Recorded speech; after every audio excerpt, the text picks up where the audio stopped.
ውድ የሰናፔ ቲዩብ ቤተሰቦች እስኪ ራሳችሁን አንድ ጥያቄ ጠይቁ። ስለ ተዋህዶ እምነታችሁ ምን ያህል ታውቃላችሁ? ምናልባት ስለ ምስጢረ ሥላሴ፣ ስለ ቅዱሳን፣ ስለ ምስጢራተ ቤተ ክርስቲያን ብዙ ተምራችሁ ሰምታችኋል። ነገር ግን በዚህችው በምትኖሩበት እምነት ውስጥ በደም ቀለም ተጽፎ በዝምታ የተቀበረ አንድ ስውር ጦርነት እንዳለ ሰምታችሁ ይሆን? ይህ ጦርነት የተካሄደው በጦር ሜዳ አልነበረም። የጦር መሳሪያዎቹ 3 ቃላቶች ብቻ ነበሩ። ተዋህዶ፣ ቅብዓት፣ ጸጋ። እነዚህን ቃላት ምናልባትም ከሊቃውንቱ አፍ ሰምታችሁ ይሆናል። ነገር ግን ከነዚህ ቃላት በስተጀርባ ያለውን የ200 ዓመታት የደም ታሪክ ታውቁት ይሆን? እነዚህ ቃላት በአንድ ወቅት ወንድምን ከወንድሙ ጋር ያጋጩ፣ የነገስታትን ዙፋን ያናጉ፣ የጳጳሳትንም ደም ያፈሰሱ፣ ቤተ ክርስቲያንንም ለሁለት ሊከፍሏት ጫፍ ደርሰው የነበሩ የእሳት ነበልባሎች እንደነበሩስ ታውቁ ይሆን? ታዲያ ይህን ሁሉ እንዴት ተጀመረ? የእናንተ የእኛ አባት የከፈሉት ዋጋ ምን ነበረ? ዛሬ እነሆ ይህን ምስጢር እንዳስሳለን። ከዘመን አቧራ ስር ተደብቆ የቆየውን ብዙዎች የማያውቁትን ነገር ግን እያንዳንዱ የተዋህዶ ልጅ ሊያውቀው የሚገባውን እውነተኛ ታሪክ እንፈትሻለን። ቀጥሎ የምትሰሙት የሁሉም የተዋህዶ ልጅ ታሪክ ነው። ወደ ኋላም ሁሉም ነገር ወደ ተጀመረበት ወደዚያች ቅጽበት ወደ 16ኛው መቶ ክፍለ ዘመን እንጓዛለን። ይህ የቅባትና ጸጋ ያልተነገረ ታሪክ ነው። በስመ አብ ወወልድ ወመንፈስ ቅዱስ አሃዱ አምላክ አሜን። ታሪኩ የሚጀምረው በ16ኛው መቶ ክፍለ ዘመን ላይ ነው። የዘመን መዝገብ አይቶት የታሪክ ብራና መዝግቦት የማያውቀው የመከራ ደመና በኢትዮጵያ ሰማይ ላይ ባንዣበበበት በዚያ የጨለማ ዘመን የምጽአት ቀን የደረሰ ይመስል ነበረ። በግራኝ አህመድ የተመራው ጦር እንደ ሰደድ እሳት ምድሪቷን አዋጣት። የዘመናት ስልጣኔ የተቀበረባቸው፣ የሊቃውንቱ ጥበብ የተከተበባቸው የብርሃንና መጻሕፍት የነበልባል የእሳት ሲሳይ ሆኑ። የሺህ ዓመታት ጸሎትና ምስጋና ይቀርብባቸው የነበሩ ጥንታውያን አብያተ ክርስቲያናትም አመድ ለበሱ። በየከተማውና በየመንደሩ ምርጫው 2 ብቻ ነበረ፤ እስልምናን መቀበል ወይም የሰላ ሰይፍ ሰለባ መሆን። የክርስቲያኖች ደም እንደ ጎርፍ ፈሰሰ። እናቶች በልጆቻቸው ፊት፣ ካህናት በመቅደሶቻቸው ደጃፍ ላይ ተሰዉ። ሀገር ልትጠፋ ለዘመናት የጸናችው ሃይማኖት ከምድሪቱ ልትሰደድ አንድ ሐሙስ ብቻ የቀራት ትመስል ነበረ።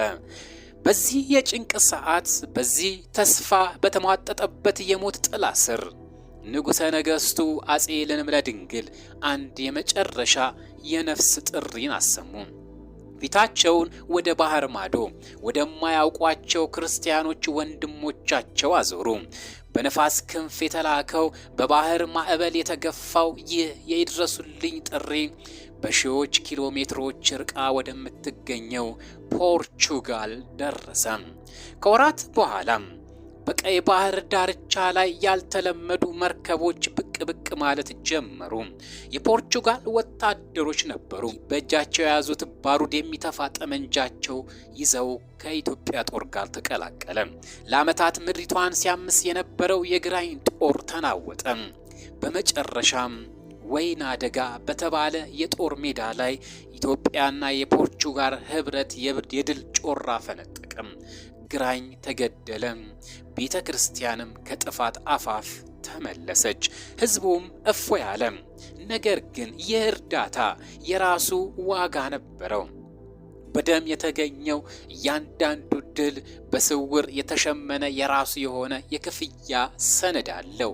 ከባህር ማዶ የመጡት እንግዶች ከወታደራዊ ድጋፍ ጀርባ ሌላ አጀንዳ ጨምረው ነበር የመጡት። ይኸውም የሃይማኖት ወረራ፣ የእምነት ቁማር ነበረ። ከፖርቹጋል ወታደሮች ጋር አብረው የገቡት ልብሳቸው እንደ ወታደር ሳይሆን እንደ ካህን የሆኑ የሮማ ካቶሊክ ሚስዮናውያን አብረው ነበሩ።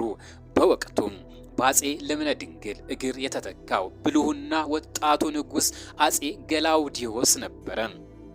ሚስዮናውያኑም ወሬ ዮሐንስ ቤርሙዲዝ የተባለው አንድ ቀን በድፍረት በንጉሱ ዙፋን ፊት ቀረበ። በአዳራሹ የነበሩት መኳንንትና ሊቃውንትን በሙሉ ያስደነገጠ የኢትዮጵያን የ1500 ዘመን ታሪክ የሚንድ ጥያቄን አቀረበ። ድምፁ ጸጥ ባለው አዳራሽ ውስጥ አስተጋባ። ግርማዊ ንጉሥ ሆይ፣ አባቶ እርዳታ ሲጠይቁን የገቡልን ቃል አለ። ይኸውም የኢትዮጵያ ቤተ ክርስቲያን ከእንግዲህ ወዲህ ከግብጿ የእስክንድሪያ ቤተ ክርስቲያን ጋር ያላትን ግንኙነትን አቋርጣ የዓለም ሁሉ እናት ከሆነችው ከሮም ካቶሊካዊት ቤተ ክርስቲያን ስር እንድትተዳደር ነው። ጳጳሳትም ከእንግዲህ ከእስክንድሪያ ሳይሆን ከሮም ይሾምሎታል አለ። የጥያቄ አልነበረም፣ ትእዛዝ እንጂ።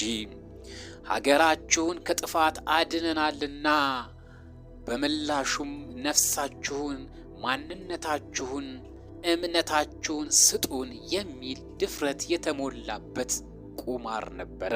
ለ1500 ዘመናት ከሐዋርያት የተቀበለችውን ጥንታዊ እምነት ትታ የማታቀውን የሮምን ስርዓት እንድትከተል የተላለፈ የፖለቲካ ውሳኔ ነበረ። በአዳራሹ ውስጥ የነበሩ ጸጥታ አስጨናቂ ሆነ። ይህ ሁሉ አይን በወጣቱ ንጉሥ ልጅ ላይ አተኮረ። አጼ ገላውዲዮስ ግን አልተንበረከከም። በግራኝ ሰይፍ ያልተሸነፈች ቤተ ክርስቲያን በሐሳብ ጦርነት እጅ አትሰጠም ነበርና ንጉሡ በቁጣ ከመመለስ ይልቅ ጥበብን መረጠ። በጉዳዩ ላይ ለመምከር የቤተ ክርስቲያንን ሊቃውንት ሰበሰበ። ከጎጃም ከደብረ ጽሞና ገዳም አንደበታቸው እንደ እሳት የሚፋጅ አእምሮአቸውም እንደ ብረት የጠነከረ 2 ሊቃውንት ተነሱ፣ አባ ዝክሪና አባ ጳውሊ። በንጉሡ ፊት ታላቅ ጉባኤ ተዘጋጀ። በአንድ በኩል የሮማ ሚስዮናውያን፣ በሌላ በኩል ደግሞ የኢትዮጵያ ሊቃውንት ለክርክር ተሰየሙ።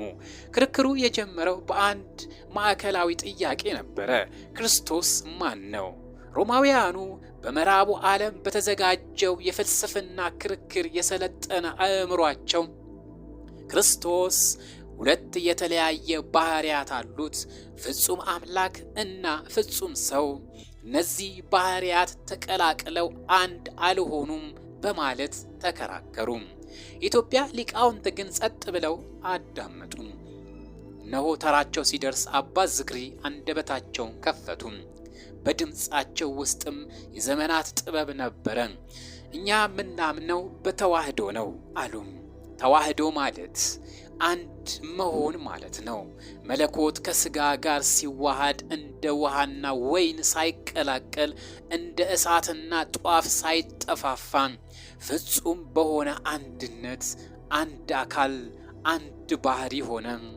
እርሱም አንድ ነው እንጂ 2 አይደለም በማለት በጥንታውያን አባቶች ማስረጃ በመጽሐፍ ቅዱስ ምስጢር አሳባቸውን አራቀው አመስጥረው ማስረዷቸው። ሚስዮናውያኑ ግን መልስ አጡ። ቃላቶቻቸው በአባቶቻችን ጥበብ ፊት እንደ ትቢያ በነነ። በክርክርም ተረቱ። በክርክሩ ከተረቱ፣ ጥያቄያቸውም ውድቅ ከተደረገ ቀጣዩ እርምጃ እነዚህን ሰዎች ከሀገር ማስወጣት ነው። ነገር ግን አልወጡም። ንጉሡ አጼ ገላውዲዮስ ምናልባት ላደረጉት ወታደራዊ ውለታ፣ ምናልባትም ያላቸውን የቴክኖሎጂ ዕውቀት በመፈለግ በሀገራችን እንዲቆዩ ፈቀደላቸው።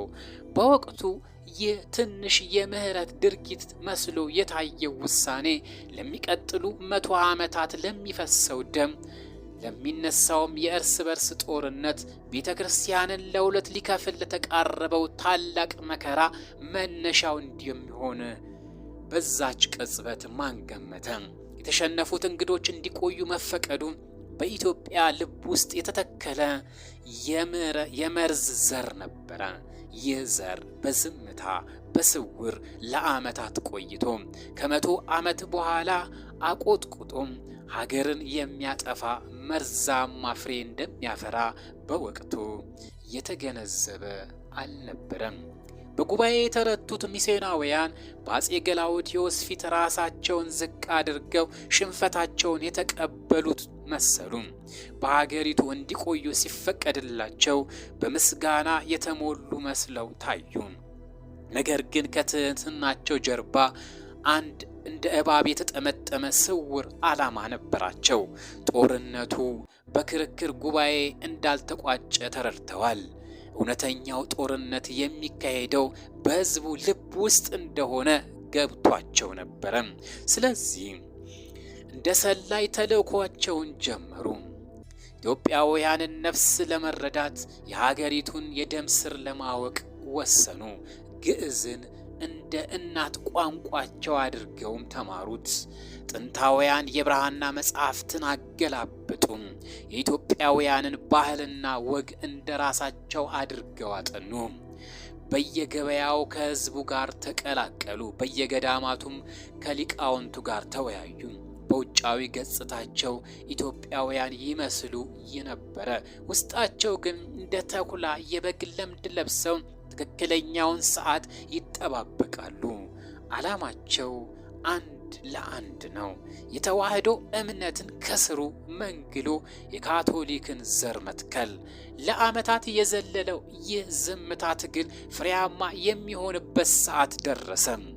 ወርቃማ ዕድላቸውን ያገኙት በአጼ ሱስንዮስ ዘመነ መንግስት ነበረ። ሱስንዮስ በዙፋኑ ላይ የነበሩ ስልጣን አስተማማኝ አልነበረም። ዙሪያው በጠላቶቹ የተከበበ፣ በሀገር ውስጥም የሚናወጥ ነበረ።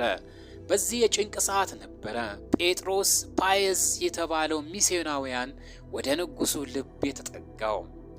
ፓየዝ እንደ ቀደሙ ሚስዮናውያን በድፍረት የሃይማኖት ክርክር አልጀመረም። ይልቁንም የንጉሱን የስልጣን ጥማት ተረዳ። በሹክሹክታም የፖለቲካ አማካሪ ሆነ። ግርማዊ ንጉሥ ሆይ፣ ጠላቶቹን ድል ለመንሳት ዘመናዊ የጦር መሳሪያ ያስፈልጎታል።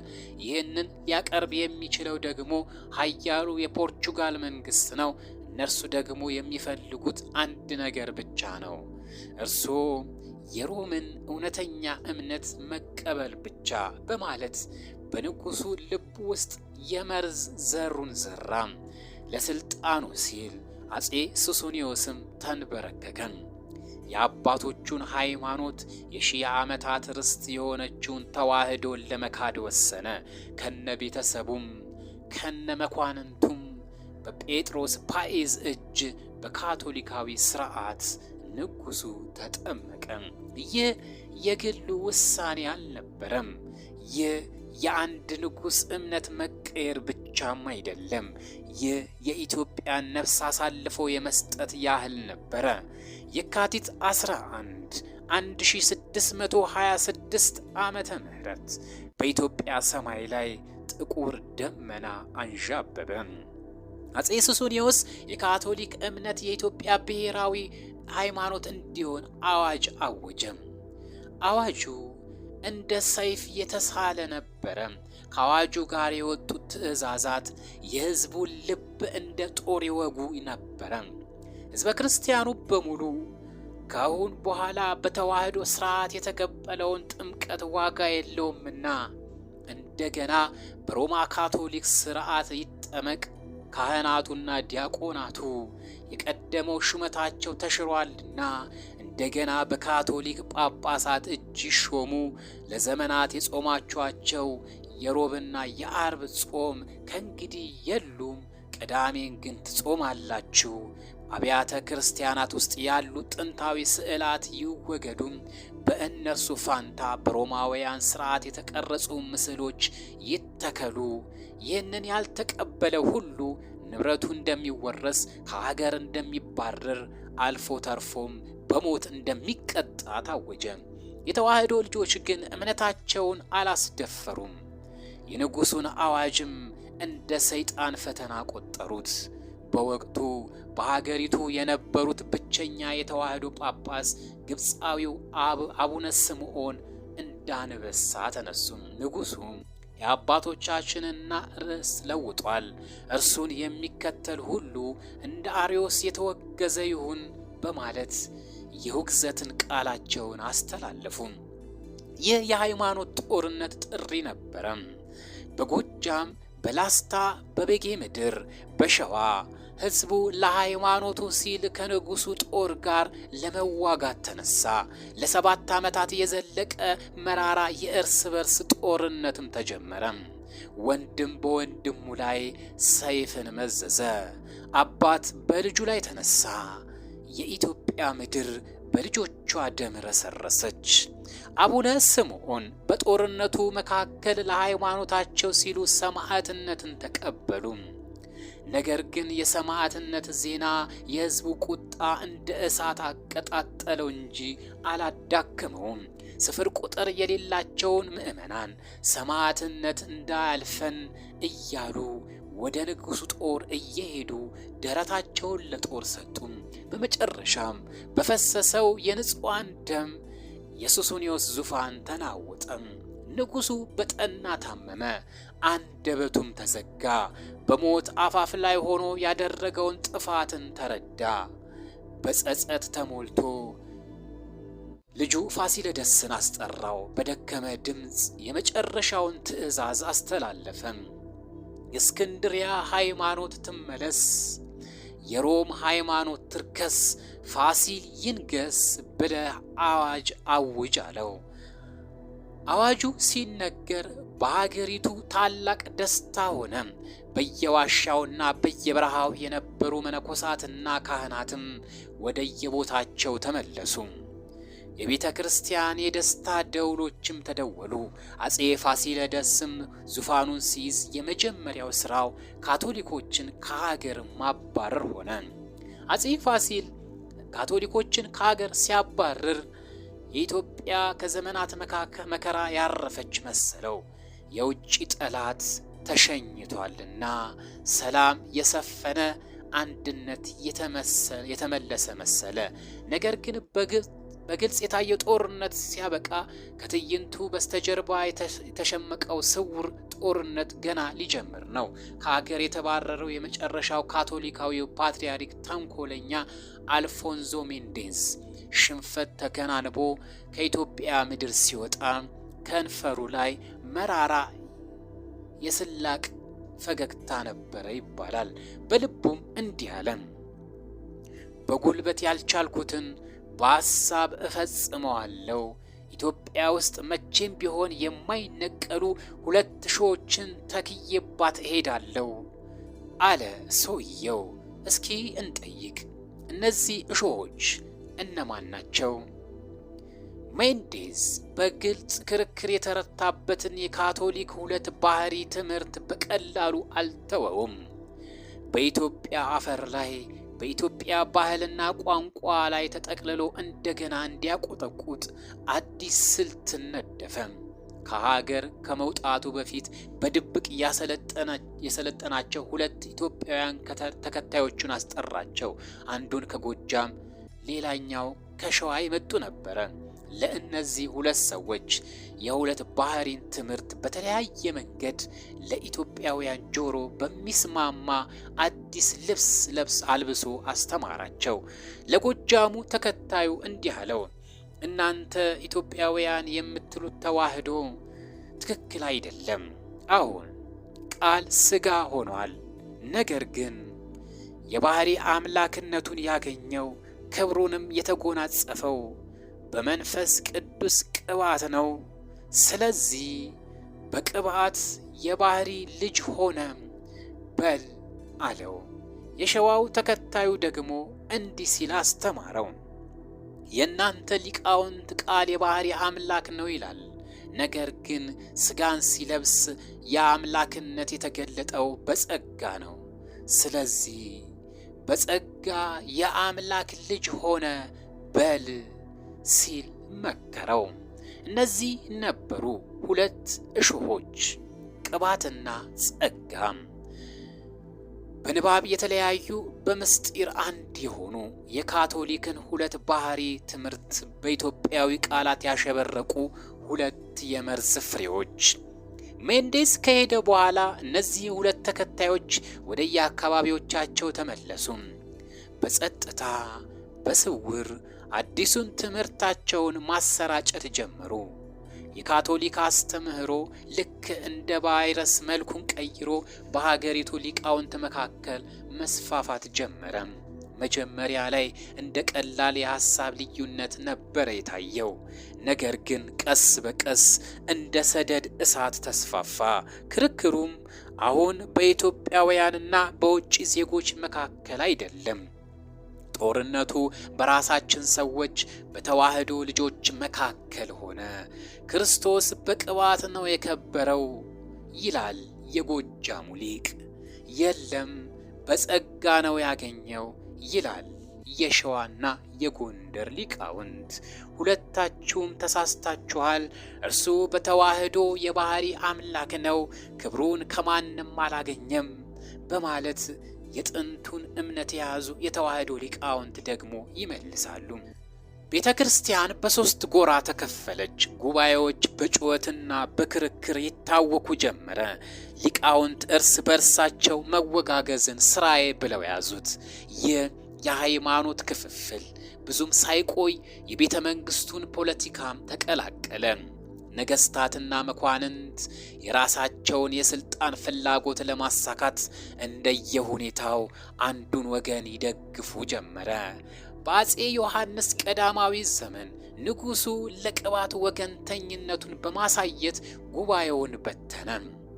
በአጼ ተክለ ሃይማኖት ዘመን ተዋህዶ አሸንፎ የቅባት ሊቃውንት በጅምላ ታሰሩ። በአጼ ቴዎፍሎስ ዘመን ደግሞ ንጉሱ የጎጃምን ድጋፍ ለማግኘት ብቻ ያለምንም ክርክር የቅባት እምነት ትክክል ነው ብሎ አዋጅን አወጀ። የሃይማኖት ክርክሩ የእውነትና የሐሰት መለያ ሳይሆን የፖለቲካ መጫወቻ ካርድ ሆነ።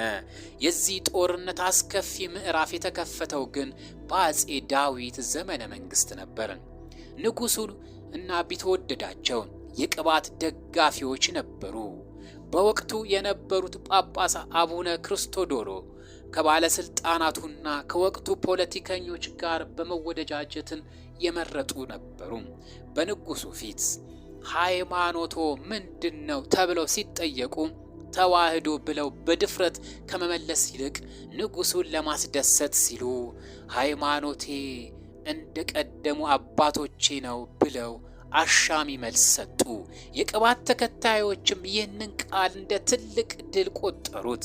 ጳጳሱ ከኛ ጋር ናቸው፣ የቀደሙት ጳጳሳትም ቅባቶች ነበሩ በማለት በሐሰት ለንጉሱ ነገሩት። ንጉሱም በዚህ ተታለለ። ወዲያው ታላቅ አዋጅ እንዲነገር አዘዘ። በተዋህዶ የባህሪ ልጅ የሚሉት ተረቱ፣ በቅባት የባህሪ ልጅ ሆነ የሚሉ ተረቱ አስባለ። ረቱ አስባለ። ይህን ጊዜ የተዋህዶ ሊቃውንት በሐዘን ተዋጡ። ጳጳሱን ለብቻቸው አግኝተው ሲጠይቋቸው ብቻቸውን ስለነበሩ እውነቱን ተናገሩ። ሃይማኖቴ ተዋህዶ ናት አሉ ጳጳሱም። በዚህ የጳጳሱ ቃል የተበረታቱ የተዋህዶ ሊቃውንትና መነኮሳት አዘዞ በሚገኘው የእጨጌው ግቢ ውስጥ ተሰብስበው እግዚአብሔር እውነትን ስለገለጠላቸው በደስታ ንሴብሖ እያሉ መዘመር ጀመሩ። ይህ የደስታ ዝማሬ ግን ለሞታቸው ጥሪ ሆነ። ንጉሱም ተቆጡ። አሕዛብንና አረማውያንን ያካተተ ጦር አስታጥቆ ወደ አዘዞ ላከ። በዚያች ሌሊት በአዘዞ ሰማይ ላይ ጨረቃ በደም ታጠበች። ጦሩ በዝማሬ ላይ የነበሩትን መነኮሳትንና ሊቃውንትን ከበባቸው። አንድም ለምስክር እንኳን ሳይተርፍ በግቢ ውስጥ የነበሩትን በሙሉ በሰይፍ ፈጇቸው።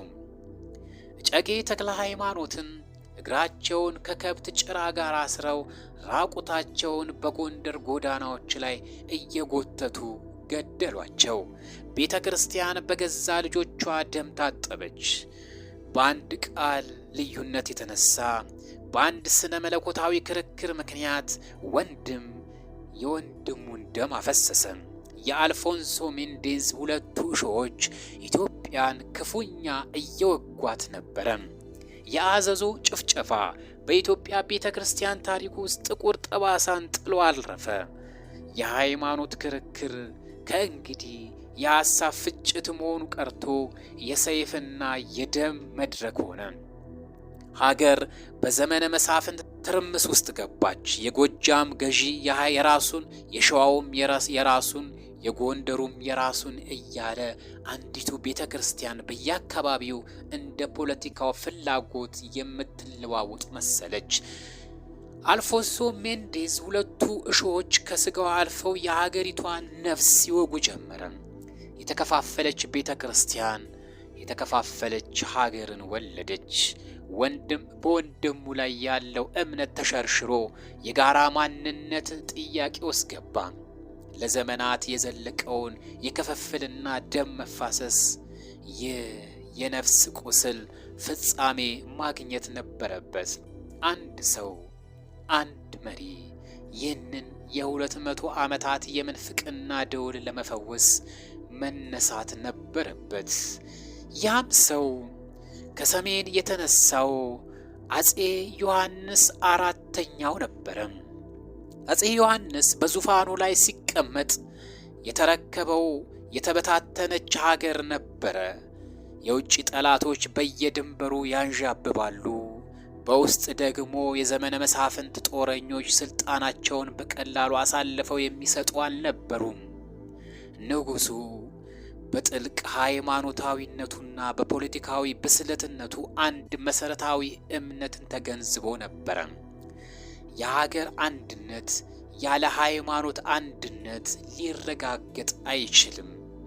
የተለያየ ልብ ይዛ የምትጸልይ ሀገር አንድ ሆና በጠላቶቿ ፊት ልትቆም አትችልም። ስለሆነም አጼ ዮሐንስ በታሪክ ውስጥ እጅግ ደፋር ከሚባሉ ውሳኔዎችን ወሰነ። ለ200 ዓመታት ሲንከባለል የመጣውን የብዙዎችን ደም ያፋሰሰውንም ቤተ ክርስቲያንንም ለ3 የከፈለውን ክርክር ለአንዴና ለመጨረሻ ጊዜ ለመዝጋት ወሰነ። በ1878 ዓመተ ምህረት በወሎ ክፍለ ሀገር ቦሩ ሜዳ በምትባል ሰፊ ሜዳ ላይ ታላቅ ጉባኤ እንዲጠራ አዋጅ ታወጀ። ይህ እንደ ሌሎች ጉባኤ አልነበረም። ይህ ንጉሱ አንዱን ወገን ወግኖ ሌላውን የሚያጠቃበት የፖለቲካ መድረክም አይደለም። ይህ የፍርድ ቀን ነበረ። ከጎጃም ገዳማት ጸሎት፣ ከጎንደር ክርክር አካባቢ፣ ከሸዋ ተራሮች፣ ከትግራይ ጥንታውያን አድባራት የተዋህዶ የቅባትና የጸጋ ሊቃውንት በሙሉ ተጠሩ። ለዓመታት በቃላት ሲዋጉ የነበሩ እርስ በእርሳችም ሲወጋገዙ የኖሩት አንዳቸው የሌላቸውን ደም ማፍሰስ በዝምታ ያዩ ሊቃውንት በአንድ ሜዳ ላይ ተሰበሰቡ። አንዳንዶቹ በእግራቸው፣ ሌሎቹ በበቅሏቸው የዘመናትን የቂም ከረጢት ተሸክመው የመጨረሻውን የሐሳብ ፍልሚያ ለማድረግ ወደ ቦሩ ሜዳ ተመሙ። የቦሩ ሜዳ ድባብ በውጥረት የተሞላ ነበረ። በአንድ በኩል ቃላቸው እንደ ሰይፍ የተሳለ የቅባት ሊቃውንት የራሳቸውን ጥቅስና ምስጢር መዘዙ። በሌላ በኩል በፍልስፍና የተራቀቁት የጸጋ ወገኖች የራሳቸውን መከራከሪያ አሰሙ። በመካከላቸው ደግሞ የጥንቱን የሐዋርያት እምነት የያዙት የተዋህዶ ሊቃውንት የሺህ ዓመታትን እምነት ለመመስከር ቆሙ። ንጉሠ ነገሥቱም አጼ ዮሐንስ ከጳጳሳቱ ጋር በመሆን የጉባኤው ሰብሳቢ ሆነው ተቀመጡ። ክርክሩ ለቀናት ዘለቀ። እያንዳንዱ ወገን ሐሳቡን አቀረበ። ድምጾች ከፍ አሉ፣ ውዝግቦችም ተነሱ። ነገር ግን ክርክሩ ሲጦፍ አንድ ማዕከላዊ ጥያቄ ብቻውን ጎልቶ ወጣ። ክርስቶስ ክብሩ አገኘው ወይስ ክብሩ የባህሪ ገንዘቡ ነው የሚለው ጥያቄ የቅባትና የጸጋ ሊቃውንት አገኘው፣ ተቀበለው፣ ተሰጠው በማለት ተከራከሩ። የተዋህዶ ሊቃውንት ግን ድምጻቸው የጸናና ጥልቅ ነበረ። ክብር ከእርሱ ይገኛል እንጂ እርሱ ከሌላ ክብርን አያገኝም። እርሱ ራሱ የክብር ንጉሥ ነው። አምላክነቱ የባህሪ ገንዘቡ ነው። የተዋህደው ሥጋ በተዋህዶ የከበረው በእርሱ በመለኮት ነው እንጂ በሌላ ቅባት ወይም ጸጋ አይደለም በማለት ከአባቶች ከጉባኤ ከቅዱሳት መጻሕፍት እየጠቀሱ አስረዱ። ቃላቸው የአክሱም ጽዮን ምስጢር፣ የላሊበላ ውቅር አብያተ ክርስቲያናት ጽናት፣ የጥንታውያን ገዳማት እምነትና ኃይል ነበረው። ከብዙ ክርክር በኋላ የፍርድ ሰዓቱ ደረሰ። አፄ ዮሐንስና ጳጳሳቱ መከሩ። እውነት አንዲት ነበረችና ፍርዱም አንድ ሆነ። ንጉሠ ነገሥቱ አፄ ዮሐንስ ከዙፋናቸው ተነሱ። በቦሩ ሜዳ ላይ የተሰበሰበው ሕዝብና ሊቃውንት በሙሉ እስትንፋሱን ውጦ ውሳኔውን ይጠባበቅ ነበረ። የንጉሡ ድምፅ እንደ ነጎድጓድ አስተጋባ። በእግዚአብሔር ስም እንፈርዳለን። ከእንግዲህ ወዲህ በኢትዮጵያ ምድር 2 እና 3 ሃይማኖት የለም። ሃይማኖት አንዲት ነች። እርሷም አባቶቻችን ከሐዋርያት የተቀበሏት በጉባኤያት የተወሰነችው ቅድስት ኦርቶዶክስ ተዋሕዶ ናት። አዋጁ ቀጠለም። የቅባትም ሆነ የጸጋ ትምህርት ከዛሬ ጀምሮ የተወገዘና የተለየ ነው። በቅባት የባህሪ ልጅ ሆነ ወይም በጸጋ ልጅ ሆነ የሚሉ ሁሉ ከቅድስት ቤተ ክርስቲያን የተለየ ነው። እምነታችን አንድ ነው። ወልድ ዋህድ በተዋህዶ ፍጹም አምላክ ፍጹም ሰው የሆነ የባህሪ አምላክ። የዘመናት ክርክር ተዘጋ። ለ200 ዓመታት የደም መፋሰስ ታሪክ አበቃ። የቦሩ ሜዳም ጉባኤ እንደ ምሁር ቀዶ ጥገና ሐኪም ቤተ ክርስቲያንን ሲያሰቃዩ የነበሩ 2 እሾሆች ነቅሎ ጣላቸው። ቁስሉ ጥልቅ ቢሆንም የፈውስ መንገድ ግን ተጀመረ። ለዘመናት የቆሰለችው ቤተ ክርስቲያንም አንዲት የተዋህዶ እምነት ብቻ እንዳላት በታሪክ ፊት ተበየነ። የቦሩ ሜዳ ፍርድ የአንድ ታሪክ መጨረሻ ብቻ አልነበረም።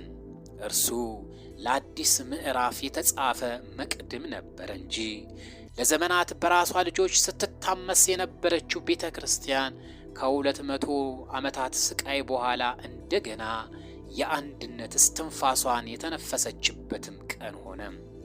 ነገር ግን የቅባትና የተዋህዶ ታሪክ በብራና መጻሕፍት ውስጥ ታሽገው የሚቀር ያለፈ ታሪክ ብቻ አይደለም። ይህ ታሪክ አንድ የውጭ ኃይል አንዲት ሀገርን በሰይፍ ኃይል ማሸነፍ ሲያቅተው እንዴት በስውር ሊያዳክማት እንደሚችል የሚያሳይ ሕያው መስታወት ነው። ጦርነቱ በጦር ሜዳ ሲከሽፍ እንዴት ወደ ሕዝቡ ልብ፣ ወደ ሊቃውንቱ አንደበት፣ ወደ ቤተ መንግሥቱ ሹክሹክታ እንደሚሻገር የሚያሳይ መራራ እውነት ነበር። ታዲያ ያ ሁሉ ደም የፈሰሰለት፣ ያ ሁሉ መከራ የታየበት ጥንታዊ ክርክር ዛሬ እኛን ምን ያስተምረናል? በዘመነ አበዋራ ውስጥ የተደበቀውን ይህ ታሪክ ለዛሬው ትውልድ የሚያስተላልፈው መልእክት ምንድን ነው? የመጀመሪያው ትምህርት የእምነታችንን መሰረት በጥልቀት ማወቅ ነው። ከየት እንደመጣን፣ የማንነታችን ስር ከየትኛው ጥንታዊ አፈር እንደበቀለ መረዳት ነው። ቅባት ምንድን ነው? ጸጋስ? ተዋህዶስ? ይህ ለምን የበላይ ሆነ? እነዚህን ጥያቄዎች መጠየቅ የትናንቱን ስህተት ዛሬ ላለመድገም ዋስትና ነው። ከሁሉ በላይ ግን ለዚች አንዲት ቃል ተዋህዶ ለምትብለው አንዲት ቃል ምን ያህል ከባድ ዋጋ እንደተከፈለ መገንዘብ ነው። ይቺ ዛሬ በእኛ እጅ ላይ ያለችው እምነት ስጦታ አይደለችም፣ የአባቶቻችን ደም የፈሰሰባት ናት። የአቡነ ስምዖን አንገት የተቀላባት ናት። የአዘዞ ሊቃውንት የተጨፈጨፉላት ናት። ስፍር ቁጥር የሌላቸው ምዕመናን ሃይማኖታችን አንለውጥም በማለታቸው ሕይወታቸውን የሰጡላት ናት። እርሷ በደም የተገዛች በሰማዕትነት የታተመች ውድ ርስት ነች። እናም ይቺን ቅድስት ሃይማኖት ልንጠብቅ ይገባል። ታሪኳን ልናውቅ ይገባል። ታሪክ ልንገነዘብ ይገባል። ወዳጅ መስሎ በሐሳብ ልዕልና በአዲስ ትምህርት ሽፋን ሲመጣ ልናውቀው የምንችለው የራሳችንን ማንነት በጥልቀት ስንረዳና ስናውቅ ነውና ታሪካችንን፣ ሃይማኖታችንን እንወቅ። ማንነትን መረዳት ሃይማኖትን መረዳት ማወቅ ነውና በሃይማኖታችን በቅድስት ተዋሕዶ በታላቅ ዋጋ በተከፈለ ለኛ በተሰጠችን በታላቋ ሃይማኖታችን በስጦታችን ጸንተን እንድንቆይ እግዚአብሔር አምላክ ይፍቀድልን። በተዋሕዶ ሃይማኖታችን ያጽናን። አሜን።